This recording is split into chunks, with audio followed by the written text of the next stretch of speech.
Hello students. Chapter 8 चल रहा था इंट्रोडक्शन टू ट्रिग्नोमेट्री। ये लेक्चर नंबर 11th है। देखो भाई, मैं पिछले 3 लेक्चर यानी कि समझो ये थर्ड लेक्चर होगा जो कि मैं लेक्चर 11 को शूट कर रहा हूँ। लेक्चर पहली बार में जब मैंने शूट किया तो उसमें क्या हुआ कि ऑडियो गायब हो गया। लास्ट का समझो कि 30 मिनट का लगभग वीडियो बना था, उसमें से 20 मिनट का ऑडियो खत्म था। ठीक है, तो मुझे फिर से इसको शूटिंग करनी पड़ी। फिर मैंने जब इसे रीशूटिंग किया तो लगभग 28 मिनट के आसपास हो चुका था। ठीक है, लेकिन क्या हुआ कि अचानक से मेरा जो लैपटॉप है वो शट डाउन हो गया। राइट, तो यहाँ पे फिर दिक्कत हो गई। मतलब ये मेरा थर्ड लेक्चर है जो कि मैं पूरा मतलब बोल सकते हो जुबान मेरी सूख गई है। ठीक है, लेकिन चलो यार कोई दिक्कत नहीं। क्लास 10th चल रही है, मैथमेटिक्स है। मेरा नाम है प्रशांत कुमार पांडे, चैनल का नाम है मैथ्स वर्ल्ड एजुकेशन। राइट, एक छोटा सा अपडेट दोस्त जो कि मैं हर एक वीडियो में बोलता हूँ। ठीक है, आप लोग व्हाट्सएप ग्रुप को जरूर ज्वाइन करो। वैसे व्हाट्सएप ग्रुप को ज्वाइन करने से क्या होती है ना कि आप लोगों को सारी नोट्स वगैरह एक जगह पे प्रोवाइड मिलती है। ठीक है, प्लस में आप वहां पे जब मन तब अपने सवाल पूछ सकते हो। आपको कोई भी डॉट हो तो मैं कोशिश करूंगा उसे कि आपको सारे डॉट को क्लियर करवा सकूं। ठीक है, वैसे अगर पॉसिबल हो तो करवा दूं, अदरवाइज मैं जॉब वगैरह हूं तो नहीं कर सकता हूँ। ठीक है, और अगर आप लोग चैनल ज्वाइन कर ले व्हाट्सएप चैनल, तो उसमें क्या होता है कि सारे मटेरियल स्टोर्ड रहते हैं। ठीक है, वहां पे आप मैसेज नहीं कर सकते, लेकिन आपका सारा मटेरियल स्टोर्ड रहता है। आप जब मन है तब एक्सेस करके आप देख सकते हैं। ठीक है, तो लिंक नीचे डिस्क्रिप्शन बॉक्स में जरूर चेकआउट करें। ठीक है, चलो बढ़ते हैं आज की ओर। तो इसके जो पहले लेक्चर था, लेक्चर 9th 10th, ठीक है, तो इन सारे में हम लोग बेसिक्स कवर कर रहे थे। क्या कवर कर रहे थे? बेसिक्स कंप्लीट कर रहे थे। सॉरी, 10th और 11th। 10th में हमने सिर्फ बेसिक्स कवर किया था। ठीक है, 11th जो वीडियो होगा, तो टोटल हमने कितना स्पेसिफिक एंगल के बारे में पढ़े थे। टोटल कितने स्पेसिफिक एंगल होते हैं? तो टोटल स्पेसिफिक एंगल होते हैं 5। कौन कौन से एंगल होते हैं? एक होता है 0 डिग्री, एक होता है 30 डिग्री, एक होता है 45 डिग्री, एक होता है 60 डिग्री और एक होता है 90 डिग्री।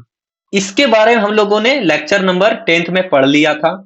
लेक्चर नंबर 11th में हम लोग इसको और इसको फाइंड करने का सारे ट्रिग्नोमेट्रिक तरीके पता करेंगे। और लेक्चर नंबर जो कि यहाँ पे होगा, आई थिंक 12। ठीक है, तो जो 12th लेक्चर होगा उस पे मैंने बेसिकली ये आप समझ सकते हैं 90 एंड 0 के बारे में। राइट, तो ये जो लेक्चर 11th है, ये मैं 3 बार में पढ़ा रहा हूँ भाई। मैं भूल चुका हूँ कि लगभग की क्या मुझे आइडिया क्या है, क्योंकि मैं लेक्चर नंबर मेरे ख्याल से 16-17 में अभी फिलहाल हूँ मैं करंट में। ठीक है, लेकिन चूंकि मुझे फिर से लेक्चर 11 शूटिंग करना पड़ रहा है। ठीक है, तो देखो आज का हमारा टॉपिक क्या है लेक्चर नंबर इसमें 11 में हम लोग पढ़ेंगे ट्रिग्नोमेट्रिक रेशियो ऑफ 30 एंड 60। इसका जितने भी ट्रिग्नोमेट्रिक रेशियो है, जैसे कि sine 30, sine 60, cos 30, cos 60, tan 30, tan 60, इन सब का वैल्यूज क्या क्या होंगे, स्पेसिफिक एंगल 60 एंड 30 के बारे में हम लोग जानने की कोशिश करेंगे। इसके जो पहले लेक्चर था उसमें हमने 45 डिग्री जाना था। तो चलो आज की अपनी स्लाइड की ओर बढ़ते हैं। देखो, जब भी हम लोग को 45 डिग्री निकालना था, हम लोगों ने क्या किया था कि हम लोग सीधा एक राइट एंगल ट्रायंगल बनाया, जिसमें से एक एंगल को मैंने 45 डिग्री रख लिया। इस 45 डिग्री रखने से क्या हुआ कि ये वाला साइड और ये भी 45 हो गया, और ये वाला एक आइसोसेलेस ट्रायंगल बना जिससे कि ये दोनों साइड इक्वल हो गए। तो ये भी साइड हम लोग निकाल लिए। इसे हमें 3 साइड पता चल गया। लेकिन 30 और 60 में क्या होता है, कोई पता ही नहीं होता है कौन साइड कितना है। देखो, अगर मैं एक ट्रायंगल बनाऊं, राइट एंगल ट्रायंगल, राइट, ये बनाया मैंने राइट एंगल ट्रायंगल, ये यहां पे मैंने 30 डिग्री रखा तो ये ऑटोमेटिक 60 होगा, और ये 90 तो ऑलरेडी रहता है। लेकिन क्या रेशियो होगा इनका, इनका कुछ पता थोड़ी है भाई। क्या ये है कि 5 सेंटीमीटर है कि 6 सेंटीमीटर, इसमें तो पता चल गया कि अगर ये होगा तो ये होगा, और ये हो जाएगा a√2 होगा ना। ये तो हमें पता चल गया था इसमें। लेकिन इसमें क्या है, कोई लॉजिक ही नहीं है। ठीक है, कुछ पता ही नहीं चलेगा। इसीलिए हम लोग अब थोड़ा सा दिमाग लगाते हैं। दिमाग क्या लगाते हैं, हमें चाहिए एक ऐसा राइट एंगल ट्रायंगल, हमें एक ऐसा राइट एंगल ट्रायंगल चाहिए जिसमें कि 30 डिग्री हो और 60 डिग्री हो, और उनके साइड का सभी वैल्यूज पता हो। नहीं पता हो लेकिन एक न्यूमेरिकल नहीं तो एक वेरिएबल कांस्टेंट भी पता हो, लेकिन पता हो सबका एक वेरिएबल पे आ रहा हो। ठीक है, देखो हम लोग क्या करते हैं कि पहले एक इक्विलेटरल ट्रायंगल बनाते हैं। राइट, अब जैसे ही हमने इक्विलेटरल ट्रायंगल बना दिया, तो याद करो इक्विलेटरल ट्रायंगल का प्रॉपर्टी क्या होता है कि सारे साइड इक्वल होते हैं और सारे एंगल इक्वल होते हैं। और सारे एंगल कितने बराबर होते हैं? वो होते हैं 60 डिग्री के। बताओ, क्या ये 60 डिग्री इक्विलेटरल ट्रायंगल बनाने से हमारा जो 60 एंड 30 है, क्योंकि हमें चाहिए 60 एंड 30, तो क्या 60 का रिक्वायरमेंट पूरा हो गया? तो बोलोगे हाँ भैया हो गया। लेकिन अब हमें दूसरा क्या चाहिए, हमें दूसरा चाहिए 30। तो अब हम लोग क्या करते हैं, यहां से परपेंडिकुलर बाइसेक्टर गिरा देते हैं। अगर मैं इसका नाम कर दूं ए, इसका नाम कर दूं बी और इसका नाम कर दूं सी, तो यहां से परपेंडिकुलर बाइसेक्टर अगर मैं गिराया तो ये जो है लाइन को एक दो इक्वल पार्ट में डिवाइड कर देगी। अगर ये 60 है तो ये भी 60 होगा और ये भी पूरा 60 होगा। तो अगर मैं यहां से परपेंडिकुलर बाइसेक्टर गिराया तो ये जो पॉइंट पे गिरेगी, इसे डी मान लूं, तो यहां से बीडी का जो वैल्यू होगा वो इसके बराबर होगा और ये जो एंगल होगा ये दोनों एक दूसरे को इक्वली डिवाइड कर देंगे, यानी कि ये पूरा अगर 60 है तो ये एंगल 30 डिग्री बनेगा और ये भी 30 डिग्री बनेगा। यहां से हमें 60 एंड 30 दोनों मिल जाएगी। 30 का भी रिक्वायरमेंट पूरा हो गया, 60 का भी रिक्वायरमेंट पूरा हो गया। और सबसे बड़ी बात कि यहाँ पे जैसे ही हमने परपेंडिकुलर बाइसेक्टर गिराया, यहाँ पे 90 डिग्री भी बन गया, यानी कि ए बी डी ए अब एक ऐसा ट्रायंगल हो चुका है जिसमें 90 डिग्री भी है, 30 डिग्री भी है और 60 डिग्री भी है। लेकिन यहाँ पे इन सभी साइड के ए बी सी, यानी कि ए बी ए सी और बी सी, इनके बीच में कोई रिलेशन नहीं था, लेकिन यहाँ पे रिलेशन पता चल गया। अब वो देखो कैसे पता चलेगा, चूंकि एक इक्विलेटरल ट्रायंगल था, अगर मैं इसे 2a बोल दूं तो क्या ये 2a होगा? बिल्कुल होगा। और यहां से यहां भी 2a होगा, बिल्कुल होगा। ठीक है, अगर मैं यहां से यहां 2a है और चूंकि ये एक परपेंडिकुलर बाइसेक्टर है तो bd का वैल्यू a होगा, हाँ या ना? ये होता है इक्विलेटरल ट्रायंगल में। देखो, जब भी हम लोग परपेंडिकुलर बाइसेक्टर गिरवाते हैं तो वो नीचे वाले साइड को दो इक्वल पार्ट में काटता है इक्विलेटरल ट्रायंगल में। ये एक ऐसा रूल है, ठीक है। ठीक है, ये मेरे ख्याल से ये आपको क्लास 9th में ही पढ़े होंगे। ठीक है, क्लियर? ठीक है, तो यानी कि ये जो एंगल है, ये जो साइड है BD, इसका वैल्यू हमें पता चल गया A, इसका वैल्यू पता चल गया 2A। अब देखो दोनों एक ही वेरिएबल पे हैं, दोनों एक ही वेरिएबल पे हैं, तो क्या हम लोग को AD का वैल्यू पता चलेगा? तो हमें AD का वैल्यू पता चल सकता है। और वो कैसे पता चलेगा? वो पता चलेगा हमें पाइथागोरस थ्योरम से। वो हमें कैसे पता चलेगा? पाइथागोरस थ्योरम, पाइथागोरस थ्योरम से पता चलेगा। ठीक है, अब अगर हम यहां से पाइथागोरस थ्योरम अप्लाई कर दें तो AB का वैल्यू क्या हो जाएगा? AB स्क्वायर हो जाएगा, इसका स्क्वायर यानी AD का स्क्वायर प्लस BD का स्क्वायर होगी। एक बात बताओ, AB हमें कितना पता है? AB हमें पता है 4A स्क्वायर। ठीक है, AD कितना है भाई? AD हो जाएगा, चूंकि देखो AD का ही वैल्यू हमें फाइंड करनी है तो हमें AD को AD ही लिखो, स्क्वायर को स्क्वायर लिखो। BD का वैल्यू कितना है? चूंकि ये 2A था, ये 2A था, परपेंडिकुलर बाइसेक्टर होने से ये A हो गया, तो अब इसका स्क्वायर करना है तो A स्क्वायर हो गया। ये इधर चला जाएगा तो माइनस कर देगा, यानी कि AD का वैल्यू हो जाएगा √3A स्क्वायर। होगी या नहीं? ये स्क्वायर बाहर निकल जाएगा तो क्या बचेगा? √3A। कोई दिक्कत, कोई तकलीफ यहां तक समझने में नहीं होनी चाहिए। अब देखो AD का वैल्यू में पता चल गया, वो हो गया √3/A। कोई तकलीफ यहां तक नहीं, यानी कि अब हमें एक ऐसा साइड पता चल गया। देखो अब यहां पे देखो, यहां पे अब हमें एक ऐसा ट्रायंगल पता चल गया जिसका हमें पता चल गया कि ये जो हाइपोटेनियस है वो हाइपोटेनियस 2A है। ठीक है, हाइपोटेनियस 2A है। एक जो बेस एक साइड है वो √3A है और दूसरा साइड कितना है? दूसरा साइड है A सेंटीमीटर। ठीक है, ये हमें पता चल चुका है। अब हम लोग को फाइंड करना है इन सभी का साइन 60, cos 60, tan 60, cot 60, ठीक है, cosec 60, and sec 60। उसी टाइप से sin 30, cos 30, सारे ट्रिग्नोमेट्रिक रेशियोज फाइंड करने for the angle of 60 and 30। तो हम लोग बढ़ते हैं 4 एंगल 30 के लिए। हम लोग किसके लिए बढ़ते हैं? 4 एंगल 30 के लिए, राइट? तो 30 के लिए बढ़ो, 4 एंगल 30 डिग्री। तो पहले हम लोग क्या किया था? पहले जो भी फिगर था उसको फिगर पहले बना लो। अब देखो फिगर बनाने से क्या होगा कि याद होते जाएगा बार बार। ठीक है, एक हमने इक्विलेटरल ट्रायंगल लिया था, ये इक्विलेटरल ट्रायंगल जैसा लग नहीं रहा। ठीक है, ये इक्विलेटरल ट्रायंगल जैसा फील नहीं हो रहा। चलो मैं इक्विलेटरल ट्रायंगल अच्छा से बनाता हूं, कोई दिक्कत? फिर हमने क्या किया था? इसमें परपेंडिकुलर बाइसेक्टर गिराया था। अब बताओ यहाँ 30 डिग्री कहां बना था? याद करो, 30 डिग्री बना था A के पास, A के पास, यानी कि ये वाला बना था। अब हमारा ट्रायंगल कौन सा है? ये वाला ABD, राइट? 90 डिग्री कहां है? यहां पे। तो अब देखो इस एंगल 30 को मद्देनजर रखते हुए पहले बताओ इसका वैल्यू कितना निकला था? इसका वैल्यू निकला था 2A। BD का वैल्यू कितना निकला था? BD का वैल्यू निकला था A, और AD का वैल्यू कितना निकला था? इसका वैल्यू निकला था √3A, राइट। अब हमें तीनों साइड का वैल्यू पता है, प्लस में हमें एंगल पता है, ये 30 डिग्री था, ठीक है, ये 60 डिग्री था, लेकिन हमें 4 एंगल 30 डिग्री चाहिए। तो पहले हम निकालते साइन। साइन, तो साइन क्या होता है? तो होता है P/H। क्या होता है? P/H। लेकिन हमें चाहिए क्या? साइन 30 चाहिए, साइन 30 चाहिए। तो बताओ इस थीटा के लिए, चूंकि हम लोग 30 लिखे हैं, तो 30 लिखते के साथ में इस 30 के नजरिए से P कौन होगा? ये P होगा BD। कौन होगा? BD। और हाइपोटेन्यूस कौन होगा? वो हाइपोटेन्यूस फिक्स होता है AB। BD का वैल्यू कितना हो जाएगा? BD का वैल्यू हो जाएगा A, और AB का वैल्यू कितना हो जाएगा? AB का वैल्यू हो जाएगा 2A। कोई दिक्कत? A कैंसल हो गया, बचेगा क्या? 1/2। यानी हमें पता चल गया कि साइन 30 का वैल्यू 1/2 होता है। अब हम लोग निकालते हैं दूसरे वाले का, जो कि होगा कॉस, कॉस 30 डिग्री। तो चलो कॉस की ओर बढ़ो, कॉस 30 डिग्री अब हमें निकालना है। तो कॉस क्या होता है? सीमा पागल है, यानी कि P/H, कॉलेज से भागल है B/H, ठीक है। सीमा पागल है तो हम लोग याद हो गया P/H। अब देखो कॉस होता है B/H, यानी कि इस 30 के नजरिए से, अब जैसे ही हम लोग कॉस चाहिए, कॉस नहीं चाहिए हमें, क्या चाहिए? कॉस 30 चाहिए, राइट। तो इस 30 के नजरिए से बेस कौन होगा? इस 30 के नजरिए से बेस होगा AD। क्या होगा? AD। और इस 30 के नजरिए से हाइपोटेन्यूस कौन होगा? वो होगा AB। क्या होगा? AB।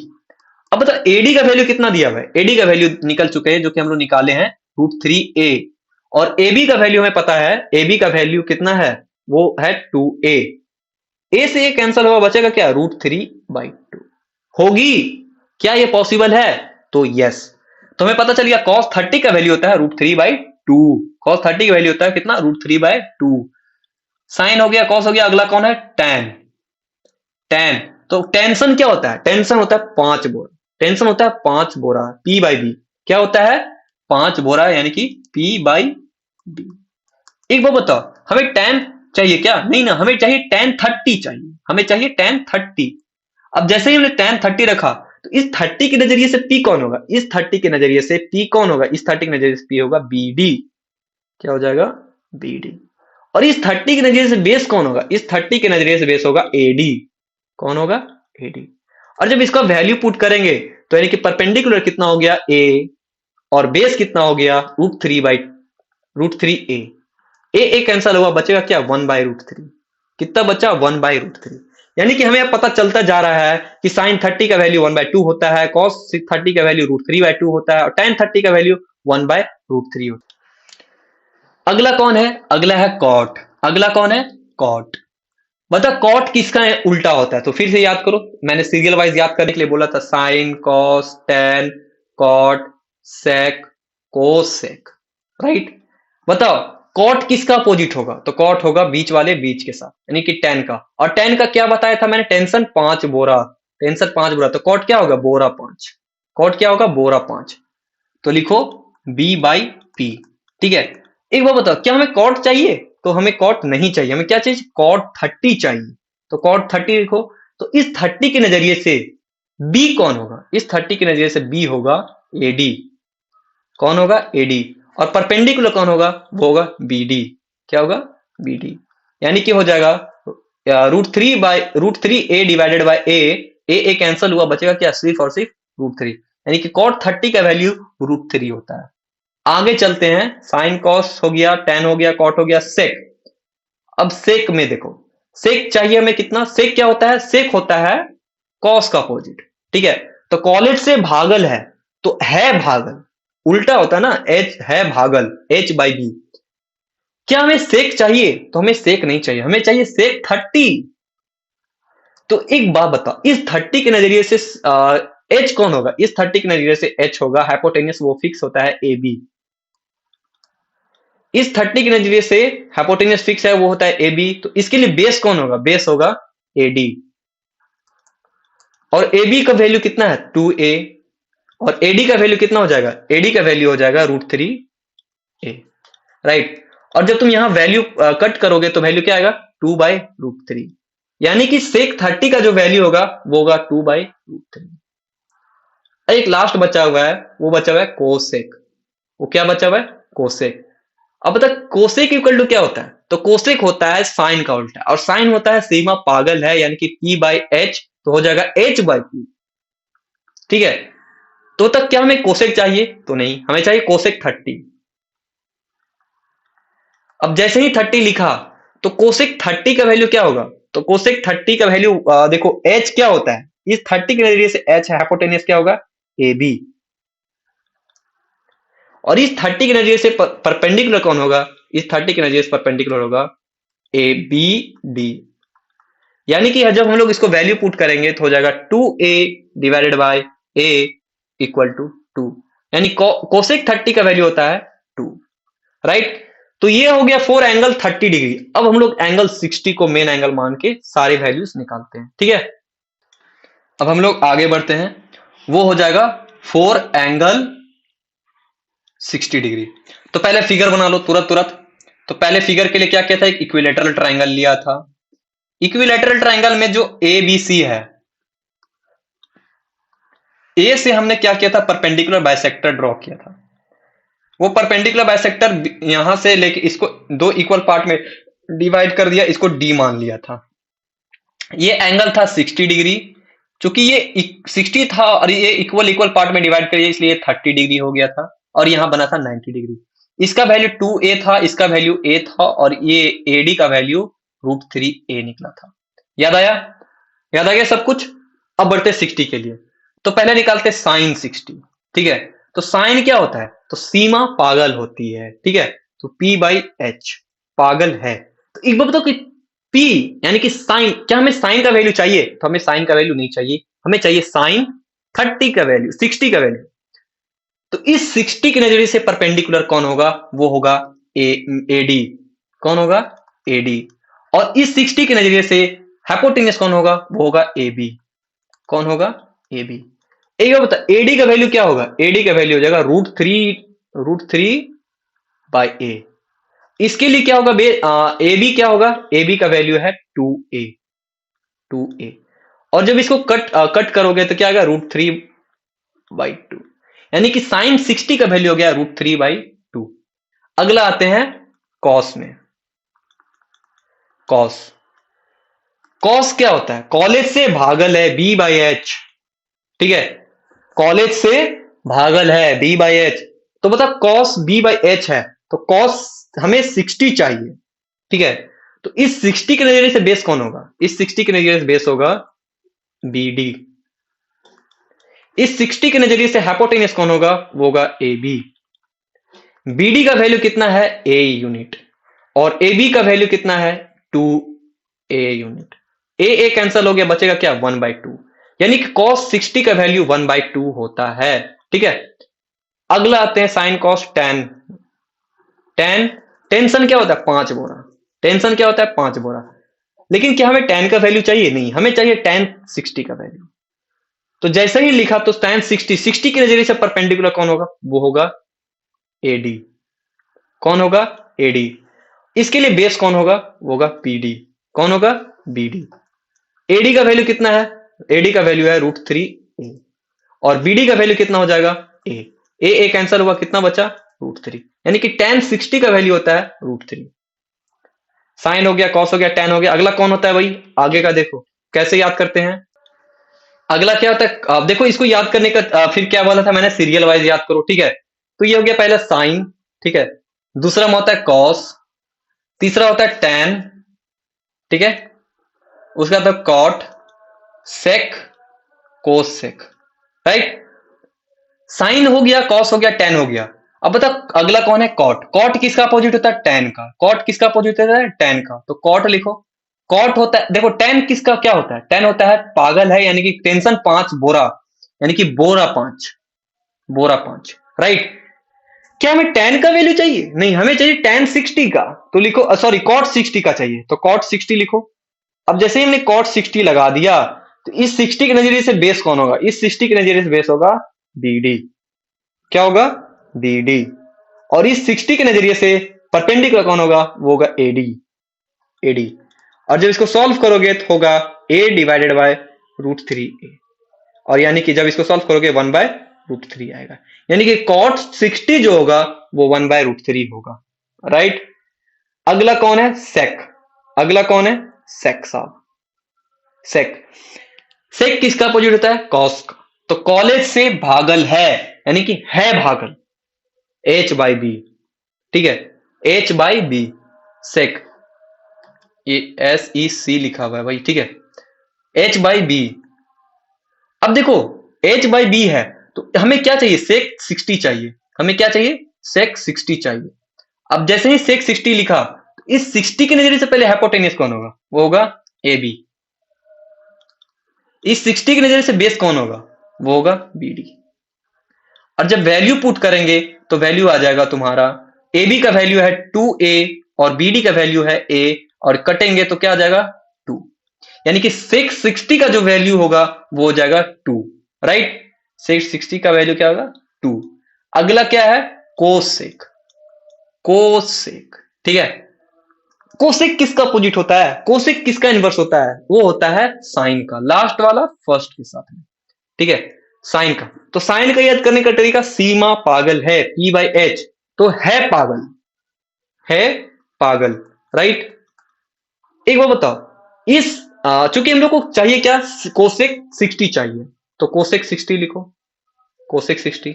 इस 60 के नजरिए से हाइपोटेनियस कौन होगा? इस 60 के नजरिए से हाइपोटेनियस होगा AB, यानी कि 2A। और इसके लिए परपेंडिकुलर कौन होगा? वो होगा AD। AD AD का वैल्यू हो जाएगा √3। A कैंसल हुआ, क्या बचा? 2/√3, 2/√3, जो कि एक परफेक्ट आंसर है। और इस टाइप से हम लोग निकाल सकते हैं साइन, कॉस, टैन, कॉट, सेक, कोसेक का 60 एंड 30 का वैल्यूज, ठीक है। तो ये था आज का लेक्चर, ठीक है। ये आज हम लोग यहीं फिनिश करते हैं। एक छोटा सा रिक्वेस्ट आप लोगों से कि वीडियो को जरूर से जरूर शेयर करो यार, ठीक है, दबा के शेयर करो, जिसके पास है आपके क्लासमेट सबको शेयर करो, व्हाट्सएप ग्रुप ज्वाइन करो। आप उस व्हाट्सएप ग्रुप का लिंक हो सके तो अपने फ्रेंड के पास शेयर करो, बोलो कि यहाँ से आओ, यहाँ पे सारे मटेरियल मिलते हैं, ठीक है। आप भी पढ़ो, अगले को भी पढ़ाओ, ठीक है। यही मेरा एक बोल सकते हो कि इनकम है, यही मेरा जिंदगी है, यही मेरी दुनिया है, ठीक है। मैं जितना भी नॉलेज है मैथमेटिक्स में, मैं सब कुछ फ्री ऑफ कॉस्ट और बेसिक से बेसिक बातें भी आपके सामने प्रेजेंट करने वाला हूं, वो भी ये सारे टॉपिक में। तो मेक श्योर जरूर से जरूर शेयर करें, ठीक है। मिलते हैं अगले वीडियो में, तब तक के लिए जय हिंद, जय भारत।